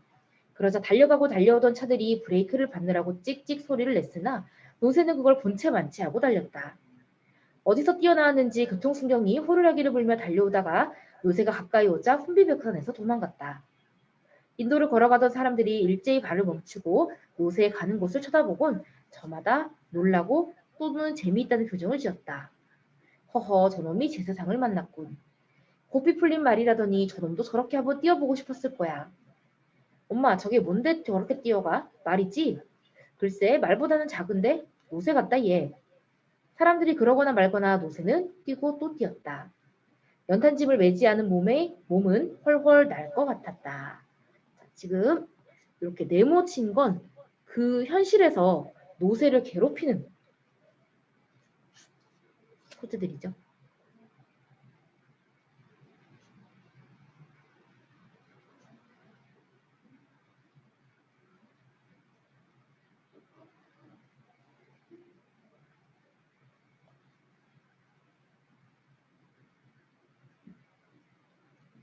그래서 연탄짐이 없으니까 노새는 헐헐 날 것 같았고 또 여기 가파른 길도 더 이상 없고 또 노새를 향한 채찍질도 더는 없죠. 그리고 노새의 앞길을 막는 사람도 없기 때문에 이 네 가지는 현실에서 노새를 괴롭히던 것이었어.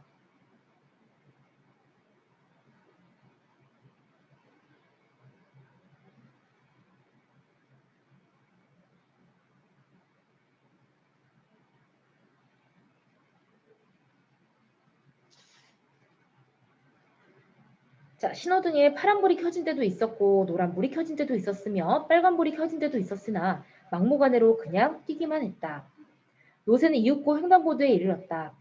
마침 파란불이 켜져서 우우하고 길을 건너던 사람들이 앗, 엇 외마디에 소리를 지르며 풍비박산이 되었다. 보퉁이를 이고 가던 아주머니가 오매 소리를 지르며 퍽 그 자리에서 넘어지자 머리 위에 있던 보퉁이가 대구르르 굴렀다. 다정히 손잡고 가던 모녀가 어머머 소리를 지르며 제자리에 우뚝 섰다. 제잘거리며 가던 두 아가씨가 엄마 소리를 지르며 한꺼번에 엉켜 넘어졌다. 자전거에 맥주 상자를 싣고 기우뚱기우뚱 건너가던 인부가 앞사람이 갑자기 뒷걸음질 치는 바람에 자전거 핸들을 놓쳐 중심을 잃은 술상자가 우르르 넘어졌다. 밍크 목도리에 몸을 휘감고 가던 아주머니가 나 몰라 소리를 지르며 휙 돌아서다가 자기도 모르게 옆에 있는 안 모르는 아저씨 품에 안겼다. 떼국이 잘잘 흐르는 잠바 청년 하나가 이때 워워 하면서 앞을 가로막았으나 노새가 앞다리를 한번 번쩍 들자 어이쿠 소리를 지르면서 인도 쪽으로 도망갔다. 노새는 그대로 달렸다. 뒤미처 순경이 쫓아오는 소리가 나고 앵앵거리며 백차가 따라오고 있었다. 자, 백차는 이제 순경차, 경찰차 얘기하는 거예요. 자, 노새는 그러나 아랑곳하지 않았다. 노새는 어느덧 번화가에 들어서고 있었다.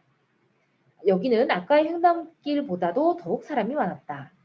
노새는 자꾸 자동차가 걸리는 것이 귀찮았던지 성큼 인도 쪽으로 방향을 꺾었다. 그러자 이번에는 더욱 요란스러운 상황 혼란이 벌어졌다.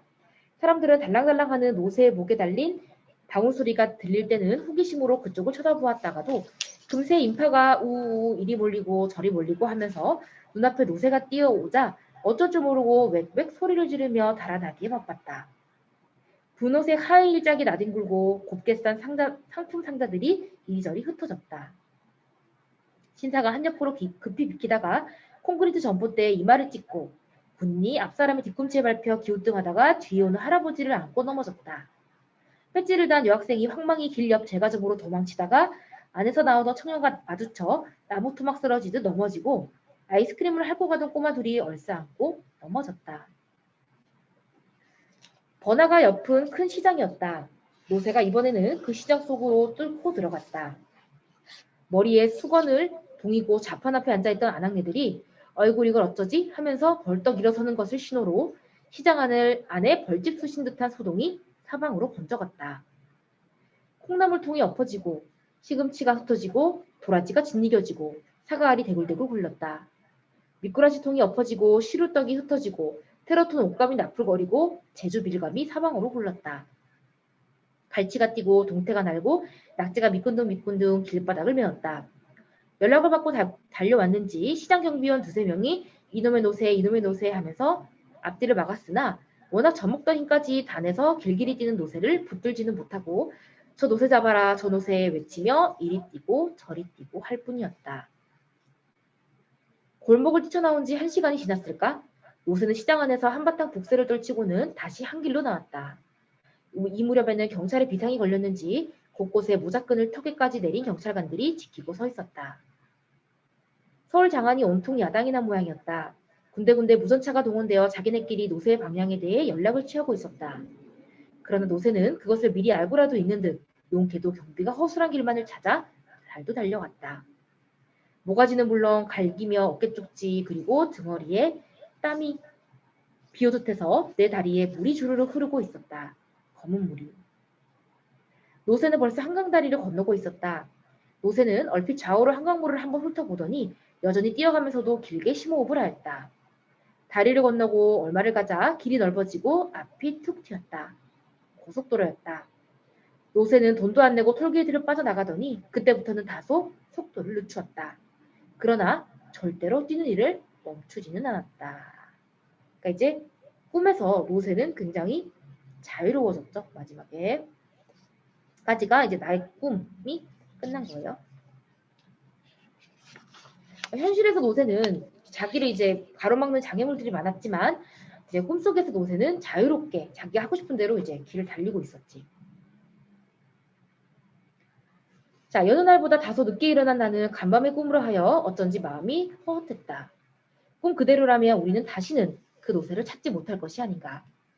꿈대로라면 우리 노새는 고속도로를 따라 멀리 달아나서 우리가 도저히 찾을 수 없는 곳, 상상도 할 수 없는 곳에 가서 있는 것이 아닐까? 우리를 버리고 간 노새. 그는 매일매일 그 무거운, 그 시커먼 연탄을 끄는 일이 지겹고 지겨워서 다시는 돌아오지 못할 자기의 보금자리를 찾아 영 떠나가 버렸는가. 큰 길로 나오자 두 사람은 막상 어느 쪽부터 뒤져야 할지 막연하기만 했다. 둘 중 아무도 말을 꺼내진 않았으나 부자는 잠깐 주춤하다가 동네와는 딴 방향으로 걷기 시작했다. 새벽이라 그런지 사람은 그리 많지 않은데 날씨가 몹시도 찼다. 길은 단단히 얼어붙고 바람은 메었다. 귀가 따갑게 아려온 듯하자 아랫도리로 내 귀가 찰싹찰싹 달라붙었다. 아버지, 시장으로 가봐요. 나는 언뜻 간밤에 꿈이 생각났다. 시장은 왜? 혹시 알아요? 노새가 뛰어가다가 시장기는 이제 배고픈 기운이야? 시장기가 들어 시장 쪽으로 갔는지. 그러니까 약간은 이제 지금 나도 꿈이 현실이 될까봐 두려운 마음에 엉뚱한 지금 이야기를 하는 거죠. 말장난을. 나는 말해놓고도 좀 웃었지만 아버지는 별 신경 녀석 가보겠다는 듯이 시큰둥한 태도였다. 아버지는 키가 컸다. 그래서 그런지 급히 서둘지도 않고 보통 걸음으로 걷는데도 나는 종종 걸음을 쳐야 따라갈 수 있었다. 나는 할 수 없이 한 손을 내밀어 아버지의 손을 잡았다. 아버지의 손은 크고 투박하고 나무 토막처럼 단단했다. 자, 요런 부분에서 알 수 있는 건 아버지가 이제 우리 가족을 위해서 굉장히 이제 고생한 사람이라는 거지. 자, 끌려가듯 따라가면서도 나는 좀 우스웠다. 이날까지는 이런 일을 생각할 수도 없었다. 아버지와 손을 잡고 길을 걷는다는 것은 꿈에도 상상할 수 없는 일이었다. 그렇게 지내왔는데 오늘 나는 아주 자연스럽게 아버지와 손을 맞잡고 길을 걷고 있다. 좀 우쭐한 생각이 들었다. 하지만 아무도 그런 우리를 부러운 눈초리로 쳐다보지는 않았다. 아버지와 나는 한도 끝도 없이 걸었다. 어느새 거리는 점심때쯤 되었고 눈발이 비치기 시작했다. 자, 여기 눈발은 지금 나와 아버지가 이제 노새를 찾아 나서 안 그래도 지금 힘든 상황인데 눈까지 내리잖아. 눈은 이제 아버지와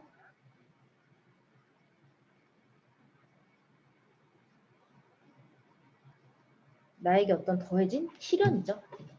지금 기본적인 상황조차도 굉장히 힘든데 거기 이제 눈발까지 더해지기 시작했으니까.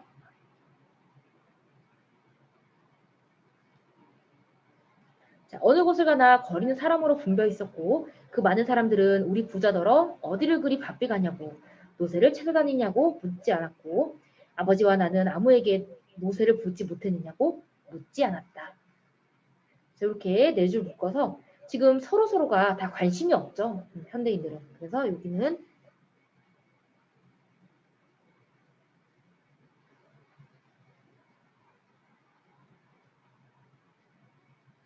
어떤 현대인들의 무관심한 그런 모습, 소통이 단절된 모습 이런 것들을 알 수가 있죠.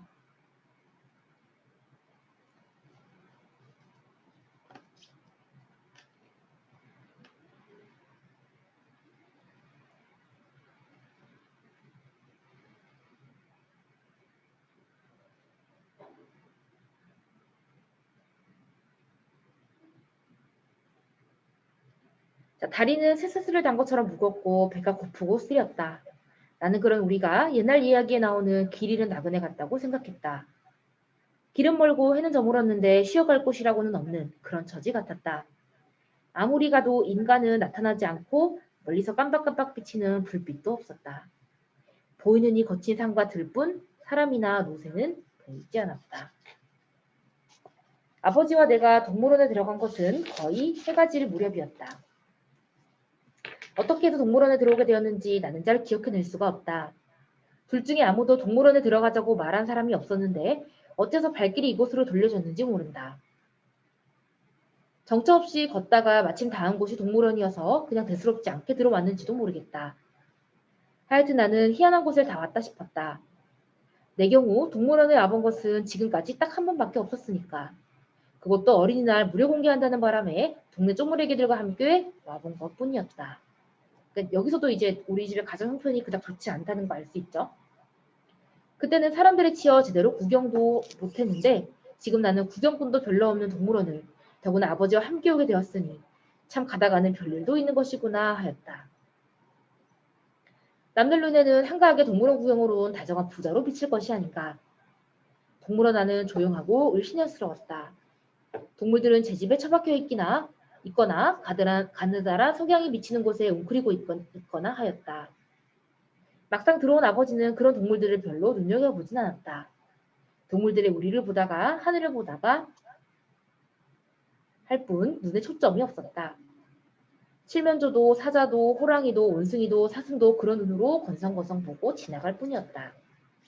그런 아버지가 잠시 발을 멈춘 곳은 얼룩말이 있는 우리 앞이었다. 얼룩말은 2마리였다. 아버지는 그러나 그 앞에서도 멍하니 서 있기만 하지 이렇다 할 감정의 표시를 하지 않았다. 나는 그런 아버지를 한번 쳐다보고 얼룩말을 한번 쳐다보고 하였다. 그러다가 아버지의 얼굴이 어쩌면 그렇게 말이나 노새와 닮았는지 모르겠다고 생각하였다. 그렇게 생각하고 보니 꼭 그랬다. 길게 째진 감정이 없는 눈이며 노상 벌름벌름한 코, 하마 같은 입, 그리고 덜렁하니 큰 귀가 그랬다. 지금 이제 여기 밑줄 친 부분은 아버지와 말이 이제 외적으로 닮았음을 이제 의미하는 부분이죠.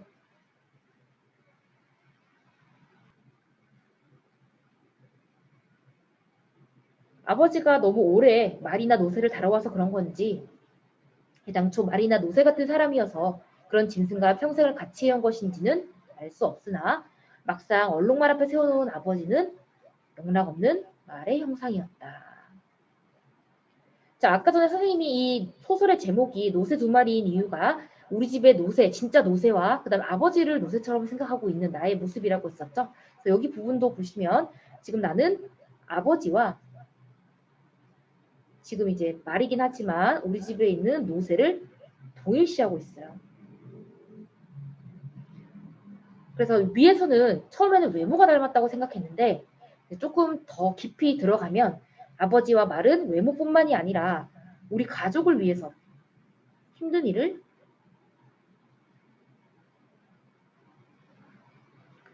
이제 감당하면서 살아온 거죠.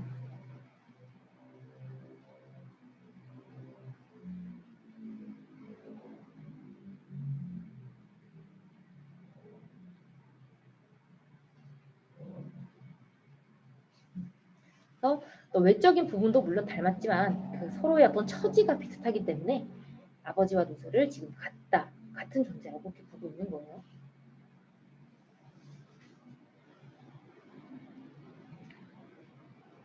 그래서 제목이 노새 2마리인 거예요.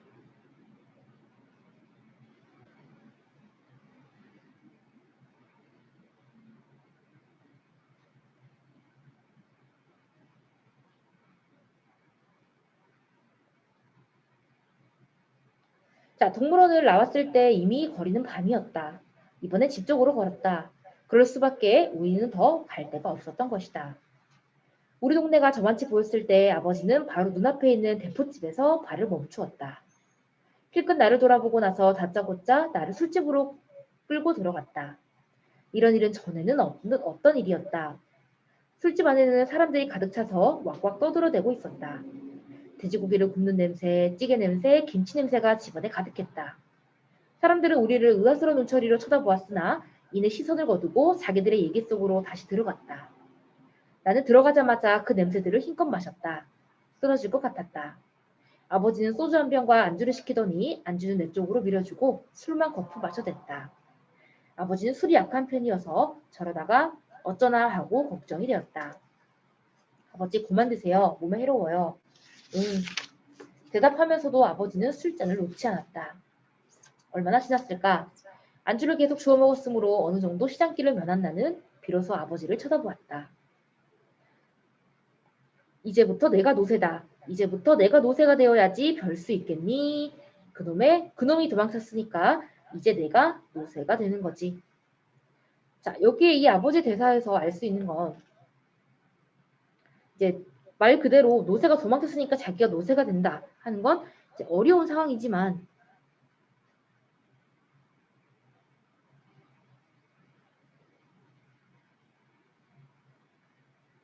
끝까지 이제 가장으로서의 어떤 역할을 하겠다 이거죠.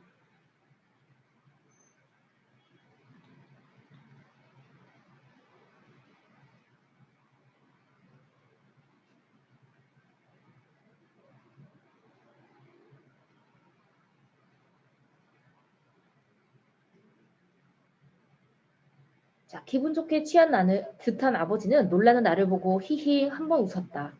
나는 어쩐지 그런 아버지가 무섭지만은 않았다. 그러면 형들이나 나는 노새 새끼고 어머니는 암노새고 할머니는 어미노새가 되는 것일까? 나도 아버지를 따라 히히 웃었다. 어른들은 이래서 술집에 오는 모양이었다. 나는 안주만 집어 먹었는데도 술 취한 사람 마냥 턱없이 즐거웠다. 노새가족. 노새가족은 우리 말고는 이 세상에 또 없을 것이다. 이제 여기서도 자기 가족을 노새가족이라고 한 이유가 힘들고 어려운 삶을 살아가기 때문이죠.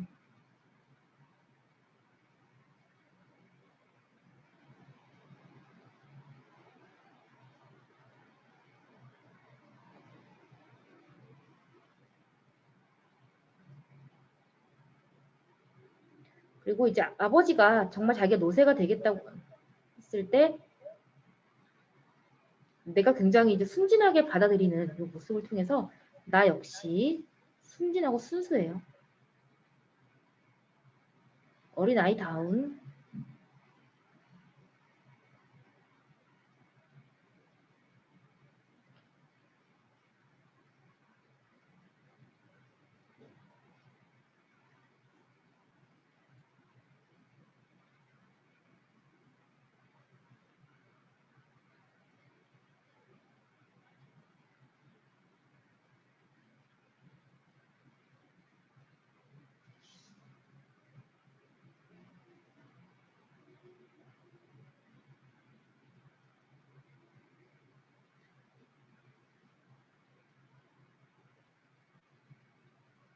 자, 그러나 그러한 생각은 아버지와 내가 집에 당도했을 때 무참히 깨어지고 말았다.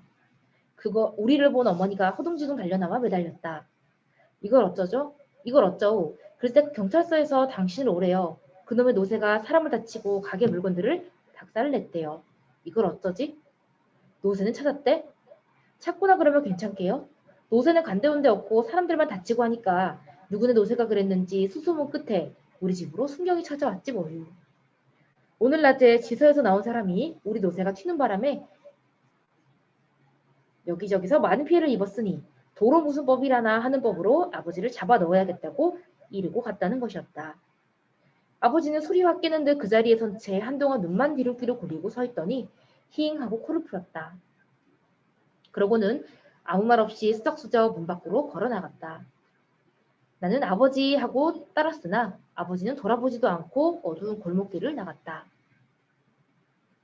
나는 그 순간 또 한 마리의 노새가 집을 나가는 것 같은 착각을 일으켰다. 여기도 이제 제목과 연관된 부분이죠. 아버지를 또 한 마리의 노새라고 생각하는 거.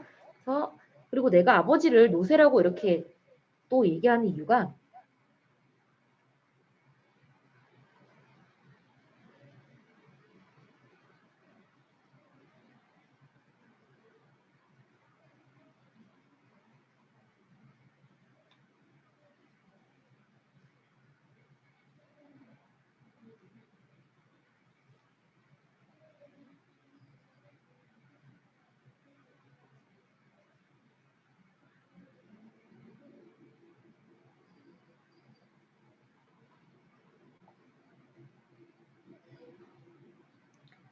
이제 사회가 변하면 거기에 맞게 이제 뭐 차라든지 아니면 3년 차라든지 그런 걸 해야 되는데 계속해서 아버지는 노쇠를 고집하고 있죠. 그러면 사회 변화에 아버지는 적응하지 못한 인물이라고 볼 수가 있어요.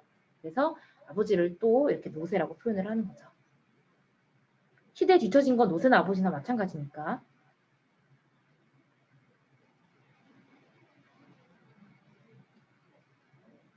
자, 그리고는 무언가가 뒤통수를 때리는 것을 느꼈다. 아, 우리 같은 노쇠는 여기서 말하는 이제 우리 같은 노쇠라는 게 위에 나온 것처럼 사회 변화에 적응하지 못하는 그런 하층민을 얘기하는 거예요. 자, 우리 같은 노새는 어차피 이렇게 비행기가 붕붕거리고 비행기, 그다음 헬리콥터가 앵앵거리고 자동차가 빵빵거리고 자전거가 쌩쌩거리는 자, 그러면 비행기나 헬리콥터나 자동차나 자전거는 이제 전부 노새와 반대되는 개념들이 되죠. 그래서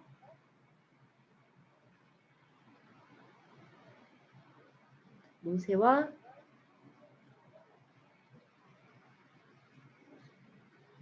대비되는 소재로서 이제 어떤 얘네는 이제 변화하는 시대에 맞는 거고 노새는 구시대적인 소재라고 볼 수 있고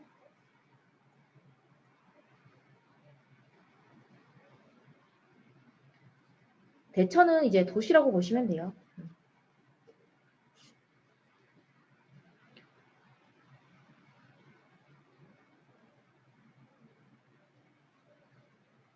자, 대처에서는 발붙이기 어려운 것인가 하는 생각이 들었다.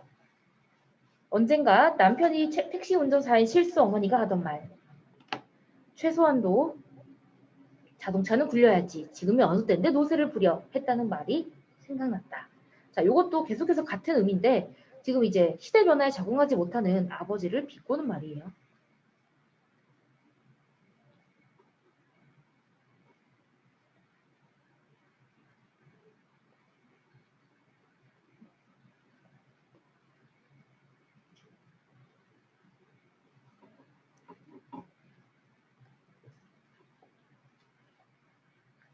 자, 그러나 그것은 잠깐 동안이고 나는 금방 아버지를 쫓았다. 또 한 마리의 노새를 찾아 아버지가 되죠. 캄캄한 골목길을 마구 뛰었다. 하면서 이제 소설이 끝이 났네요. 이렇게. 결국 이제 아버지가 자기와 이제 비슷한 존재의 노새를 찾으러 나가는 것으로 소설이 이렇게 마무리가 됐어요.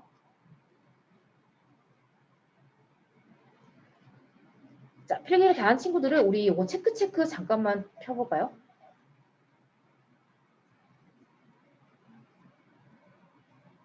체크 몇 쪽을 보시냐면 네, 여기 66쪽 같이 볼게요. 자, 왼쪽부터 보시면 자, 그 시점은 1인칭 관찰자 시점. 여기서 이제 그 서술자가 누구죠? 소설 안에 나와 있는 어린 아이 있죠. 그죠? 그리고 시간적 배경 아까 중요하다고 했어요. 항상 한창 도시화 산업화가 이루어지던 1970년대가 배경이 되고요. 이제 공간적 배경은 서울 변두리의 한 동네죠. 그리고 주제는 오른쪽에 자, 산업화 시대에 급변하는 환경에 적응하지 못하는 도시 빈민층, 하층민의 어떤 삶을 다루고 있는 소설이고 자, 어린 아이를 서술자로 내세웠기 때문에 아버지의 고단한 삶을 조금 더 잘 서술할 수 있죠. 아버지가 자기 이야기를 하는 것보다 순수한 어린 아이 입장에서 서술했을 때 아버지의 삶을 조금 더 잘 보여줄 수 있으니까 그리고 우리 동그라미 친 단어들이 있을 거예요. 사회문화적 배경 알려주는 그런 소재들이 나와서 조금 더 사실성을 더해주고 있고요. 또 노쇠라는 상징적인 소재, 시대의 변화에 적응하지 못하는 거예요. 노쇠의 어떤 의미였죠. 그래서 아버지를 비롯한 도시 하층민의 삶을 노쇠로서 표현을 하고 있네요.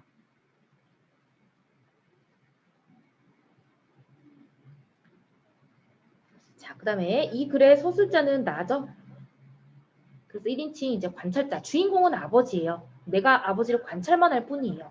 그래서 자, 시대 변화에 낙오된 사람들이 느끼는 상실감, 슬픔 이런 것들을 아이의 시선을 보기 때문에 더 절실하게 전달할 수 있죠. 그리고 사라져가는 것들에 대한 작가의 어떤 안타까움, 연민 이런 것들을 느낄 수 있고요. 이게 이제 작가가 아이를 서술자로 설정한 이유예요.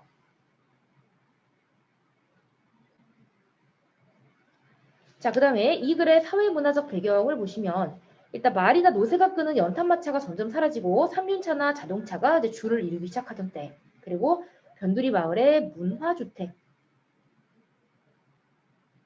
들어서면서 신흥주택가가 형성이 되던 시기 그리고 시골에서 마부를 하던 아버지가 도시에서 연탄 배달을 한다 이런 걸로 봤을 때 산업화나 근대화가 시작되던 1970년대가 이 소설의 배경임을 알 수 있죠. 그리고 이제 가난한 전근대적 삶과 비교적 풍요로운 근대적 삶이 공존했다. 그러니까 가난한 옛날 사람들도 있었고 조금 더 이제 도시화로 인해서 풍요로운 삶도 있었고 두 개가 같이 존재하던 시절이었다라는 거죠.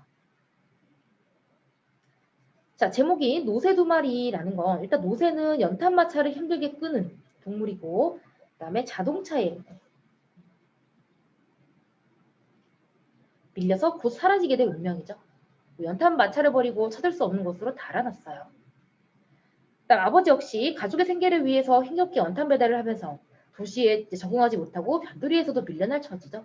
또 마지막에도 경찰이 왔다는 이야기를 듣고 집을 나가요. 그래서 농촌에서 올라와서 가족의 생계를 위해서 열심히 살지만 결국 이 사회 변화에 적응하지 못하는 아버지를 노새에 비유하고 있죠. 그래서 제목이 노새 두 마리가 되죠.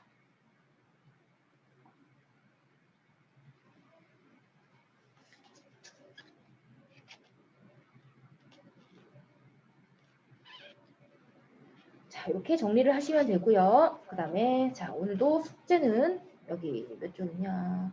61쪽부터 68쪽까지네요.